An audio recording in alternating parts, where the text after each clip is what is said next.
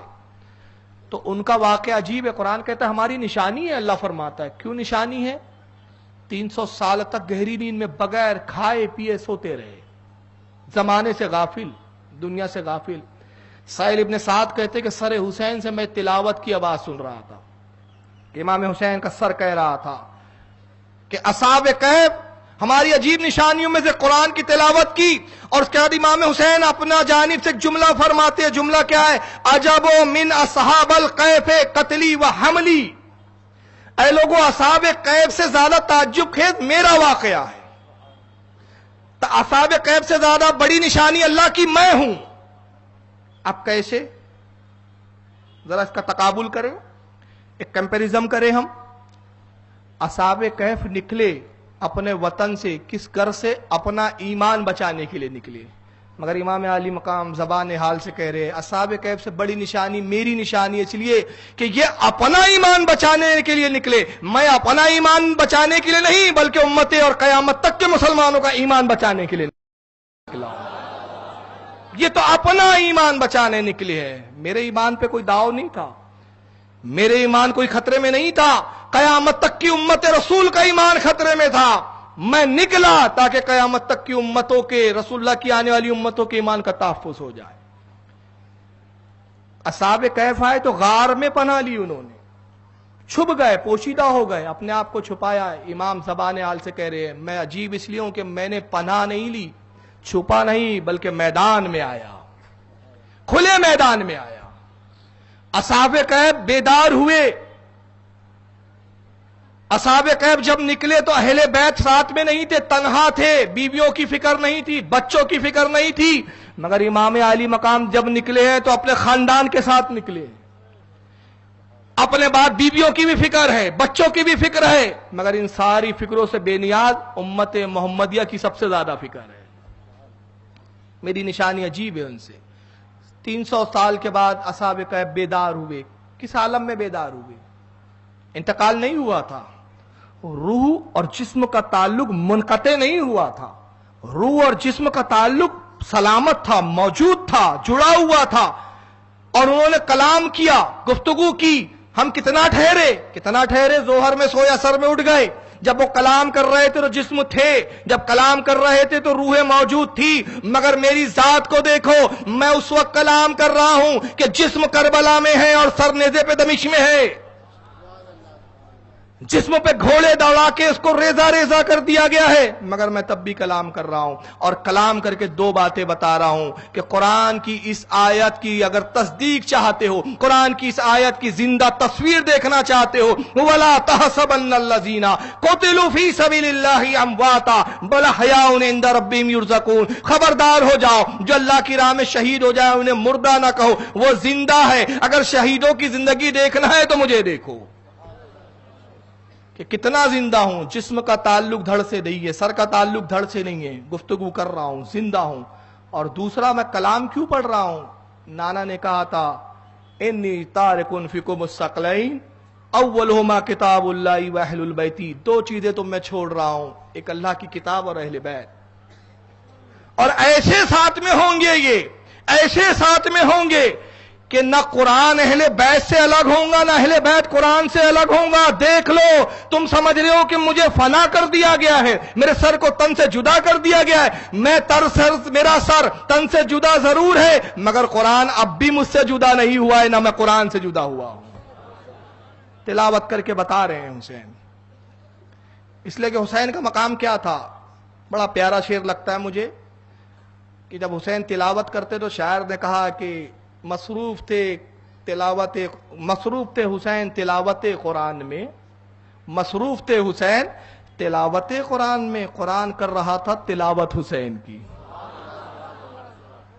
یہ ایسے ساتھ تھے قرآن اور اہل بیت، قرآن ان کی تعریف کرتا تھا، یہ قرآن کی تعریف کرتے تھے۔ یہ پورا لشکر کو گھما کے، کل میں بہت سارے دمشق کے حالات بتا چکا ہوں، انشاءاللہ سیڈیاں آئیں گی، اس کو جنہوں نے نہیں سنا وہ اس کو حاصل کر کے سنیں۔ یزید کے جب دربار میں پہنچے تو اب آئیے حوالوں کے ساتھ میں یہاں سے گفتگو کروں گا، کیونکہ کچھ لوگوں کو غلط فہمی ہے کہ بریلیوں کے پاس قصے ہے۔ میں نے کہا آؤ پیارے ہنر آزمائے، تو تیر آزما ہم جگر آزمائے۔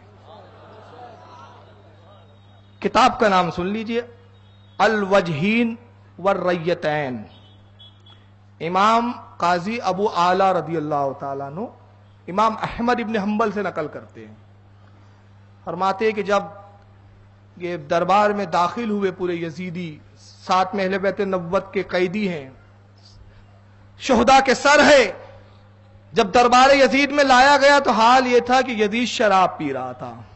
میں نہیں کہہ رہا ہوں، امام احمد ابن حنبل سے حضرت امام قاضی ابو یعلا نقل کر رہے ہیں، حدیث منقطع بھی نہیں ہے۔ اسماء اور رجال پہ بحث کرنی ہو تو مناظرہ کر لو، پھر حدیث منقطع بھی نہیں ہے، بڑا ابھی سونگ رچا رکھا ہے، ضعیف ہے ضعیف ہے، تو درارہ کا ہے کوئی اتنا ضعیف ہے کر کے۔ تجھے کل بتاؤں گا بخاری میں کتنے راوی ضعیف ہے، بخاری کو ماننا بند کر دے۔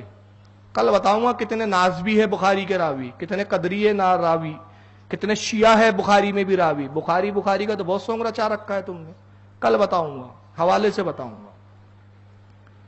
شراب پی رہا تھا یزید، اور امام احمد ابن حنبل فرماتے کہ جب اس کو خبر دی گئی، دو تین روایتیں، ایک یہ کہ اس نے پہلے افسوس کا اظہار کیا، پھر خوش ہوا، پھر رویا، نوٹنکی بات تھا، نوٹنکیاں بھی کی اس نے۔ کہ ابن زیاد پر اللہ کی لعنت ہو، میں نے حسین کو قتل کرنے کے لیے کب کہا تھا، حسین کو گرفتار کر لیتا۔ مکاری کا، مکر و فریب کا پیکر تھا یزید، کبھی روتا ہے، کبھی ہنستا ہے، کبھی خوش ہوتا ہے، جیسا ماحول جیسا دیش ویسا بھیس۔ مگر امام قاضی ابو یعلا رضی اللہ تعالیٰ نے امام احمد سے کہتے ہیں کہ وہ شراب پی رہا تھا اور نشے میں وہ شعر گنگنا رہا تھا۔ اب شعر کیا تھے، عربی میں شعر لکھا ہے، اس کا مفہوم بتا رہا ہوں۔ اپنی بیوی کو مخاطب کر کے وہ شعر میں کہتا ہے، اے ام حمیر، یہ اس کی بیوی کی کنیات ہے، اے ام حمیر، اگر میرا انتقال ہو جائے تو شوق سے نکاح کرنا، اس لیے کہ مرنے کے بعد دوبارہ زندگی نہیں ہے، معاذ اللہ، یہ کفر ہے اس کا، مرنے کے بعد دوبارہ اٹھایا جانا نہیں ہے۔ اور کہتا ہے کہ میں پچھلی شریعتوں پہ نظر ڈالتا ہوں تو یہاں سے لے کر وہاں تک ہر شریعت میں مجھے شراب حلال نظر آتی ہے، ہر شریعت میں مجھے شراب حلال نظر آتی ہے سوائے محمد کی شریعت کے، لہذا شراب خوب پی، اپنے آپ کو شعر میں مخاطب کر رہا ہے، شراب خوب پی کہ اس میں سرور ہے، اس میں مستی ہے اور مزہ ہے، جس نے نہیں پیا وہ کیا جانے کہ شراب کیا چیز ہے۔ اور تیسرا وہ کہتا ہے، تیسرا شعر کا جو اس کا مفہوم ہے، قیامت کی باتیں فضول ہے. قیامت کی باتیں میرے سامنے نہ کہو کہ اس سے دل بیکار ہو جاتا ہے, اس سے دل مردہ ہو جاتا ہے. قیامت کا انکار, شراب کی حلت کا اقرار, پھر اس کے بعد آخرت میں اٹھائے جانے کا انکار, یہ تمام چیزوں سے امام احمد ابن حنبل استدلال کرتے کہ یزید کے کفر پر, کافر ہونے پر یہ سری چیزیں ہیں, اس بنا پہ اس کو کافر کہتے ہیں. البدایہ والنہایہ کے اندر جلد نمبر 8 ابن کثیر انہی کے گھر کے مولانا ہیں, ابن تیمیہ کے شاگرد ہیں.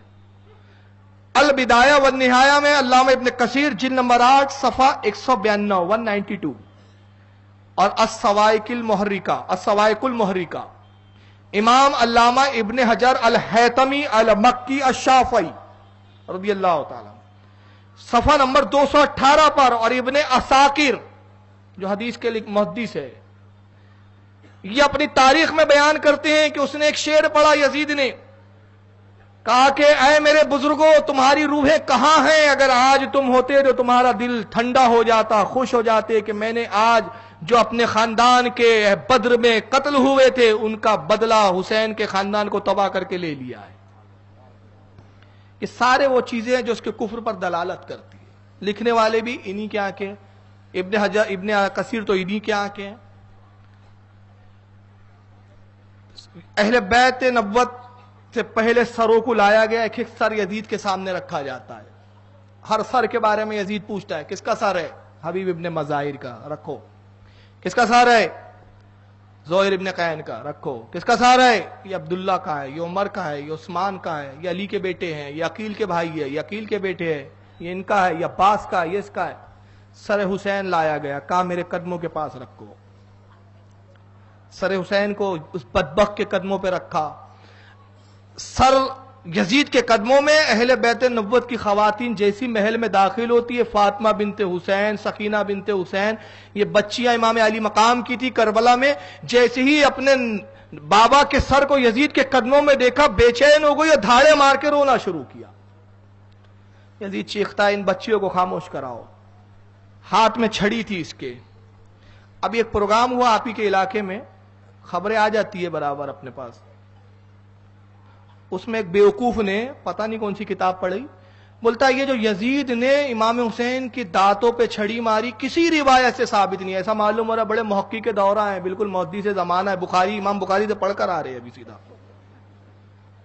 بیٹا تمہارے پاس سرمایہ ہے کتنا, کتنی پونجی پہ کرتے ہو تم؟ ابن تیمیہ سے تمہاری حد شروع ہوتی ہے اور عبد الوہاب نجدی پہ ختم ہو جاتے ہو ہی کتنے تم؟ تمہاری رینج ہے کتنی؟ یہاں سے شروع یہاں ختم. اور ہماری رینج دیکھو, رسول اللہ سے شروع تو امام مہدی تک ختم نہیں ہونے والے.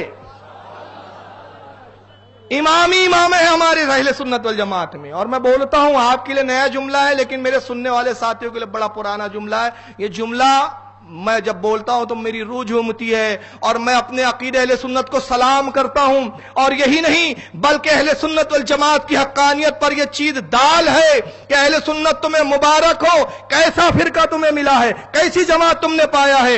ایسی جماعت محی الدین تمہارے ہاں ہے, محی الدین تمہارے ہاں, معین الدین تمہارے ہاں, نظام الدین تمہارے ہاں, نصر الدین تمہارے ہاں, سراج الدین تمہارے ہاں, چراغ الدین تمہارے ہاں, شمس الدین تمہارے ہاں, علاؤالدین تمہارے ہاں, تاج الدین تمہارے ہاں. سب دینی دین ہے.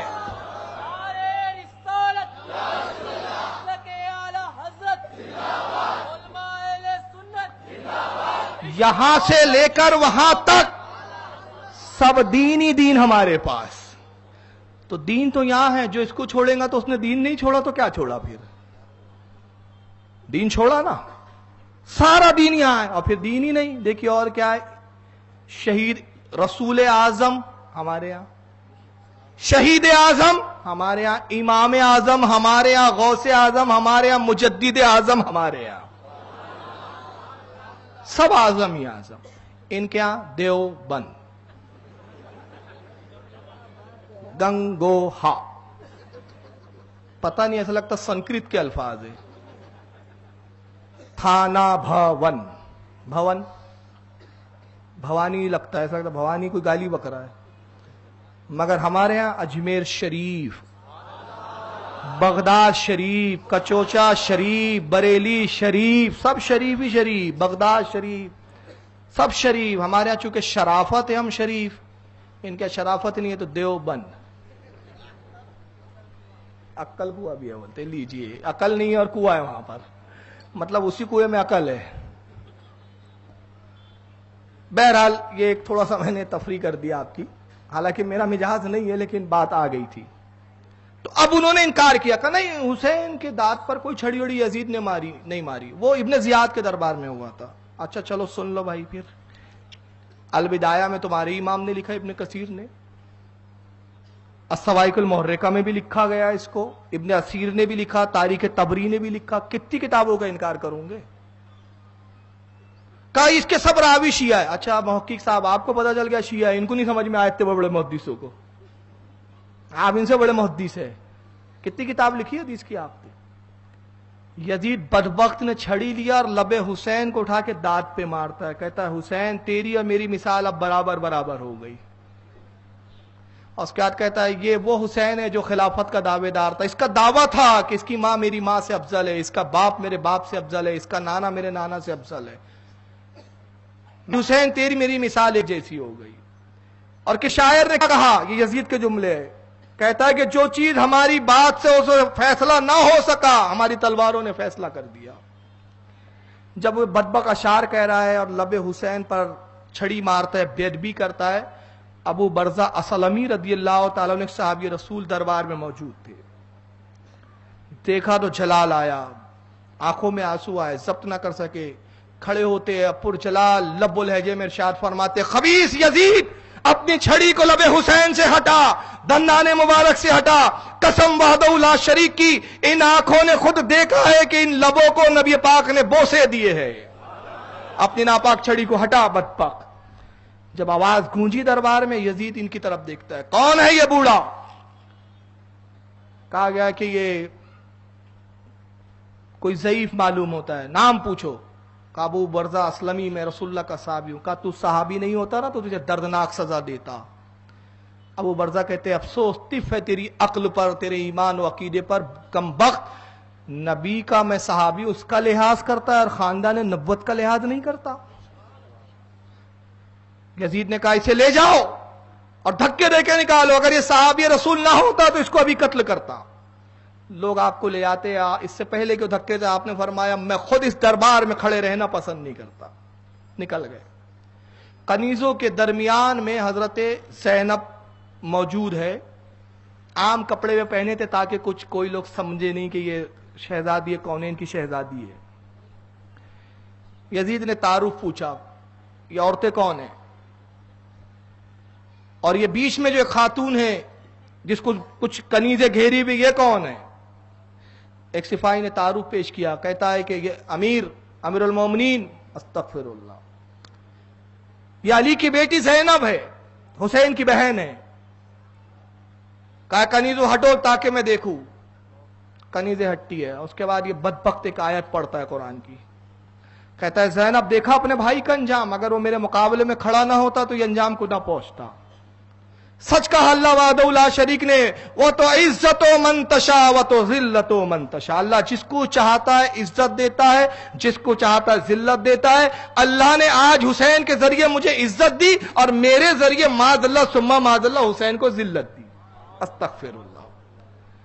قربان جائیے علی کی شہزادی پر، فصاحت و بلاغت اس خاندان کا ورثہ تھی، یہاں سے نکلے ہیں جنہوں نے ان قطروں کو پا لیا، وہ اپنے زمانے کا فصیح و بلیغ خطیب ہوا ہے، اس خاندان سے صدقے بٹے ہیں فصاحت و بلاغت کے۔ کیا جواب دیا شہزادی کونین کی شہزادی نے؟ کہا یزید خاموش، تو قرآن پڑھتا ہے مگر سمجھتا نہیں۔ اب جب وہ نہیں سمجھ سکا تو ان کی اولادیں کیا سمجھیں گی؟ اب بھائی نہیں سمجھ سکے تھے۔ کہا یزید خاموش، تو قرآن پڑھتا ہے سمجھتا نہیں، بے شک رب کائنات نے سچ فرمایا، وہ جسے چاہتا ہے عزت دیتا ہے، جسے چاہتا ہے ذلت دیتا ہے، مگر وہ جس کے ذریعے ذلت اور عزت دیتا ہے وہ کون ہے؟ وہ اہل بیت ہے، ہم ہے وہ۔